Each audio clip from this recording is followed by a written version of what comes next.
Hello po! Hello! Hi. Hello! Anong name mo? My name po is Yara Isabel S. Ledesma. Where are Hi, you Yara.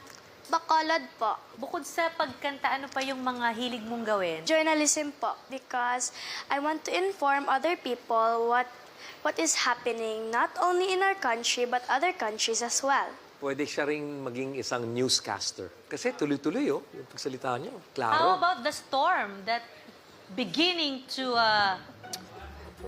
approach the Philippines? And what Is it what a good is the sign? Philippines doing? The Philippines moving around... Running away. Are running away. Around the Yes, globe. around the globe. Running away from the storm. Philippines is so smart, right? Super smart, especially Bacolod City running away from the storm too. Oh. Bacolod is part of the Philippines, no? Of course it is. I'm sorry, I'm not geographically gifted. Yara, Okay. you have fun, okay? Okay po.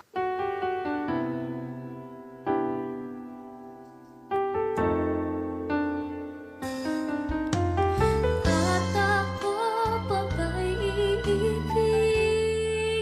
pa ang dinadasal makikiusap na lang aking ka na lang, aking ka na lang ang dinadasal sa araw-araw aking ka na lang, aking ka na lang at maghihintay hanggang akin ka na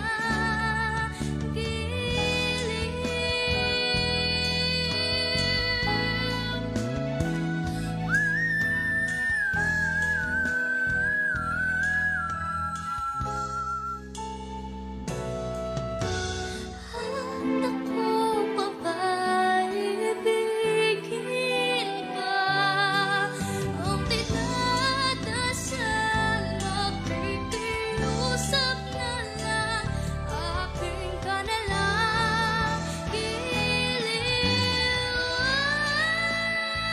aking ka na lang ang dinadasal sa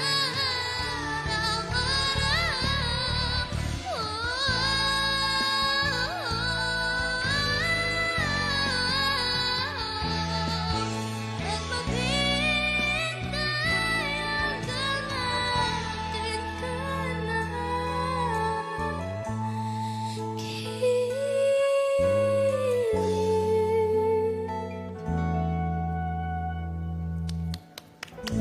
Oh, Yara! Yara, alam mo, yung ganda ng boses mo ay given na.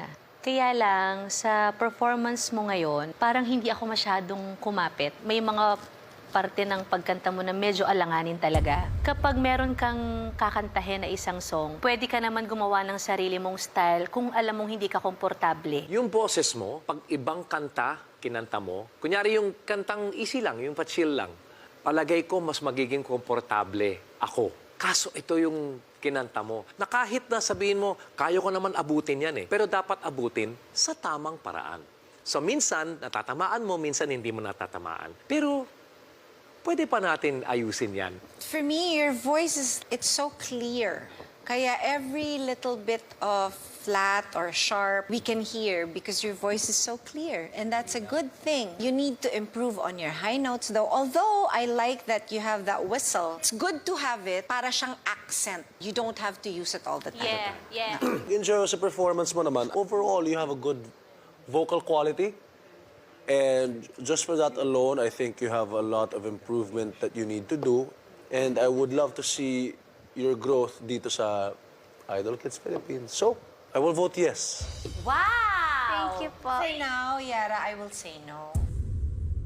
Gusto ko pang bigyan si Yara ng chance, kaya sa akin, it's a yes. Thank you po. Yara, para sa akin, I will say no.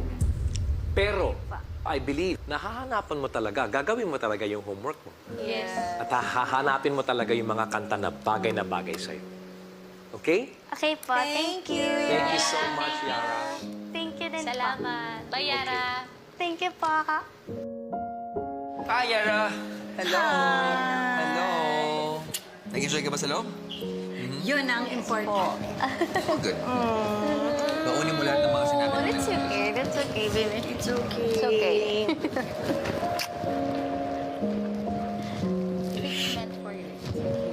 Okay. Huwag mo din iisipin na hindi meant for you. Baka hindi lang to yung time. Tamang pala. Oo, at magkakaroon talaga ng time meant for you.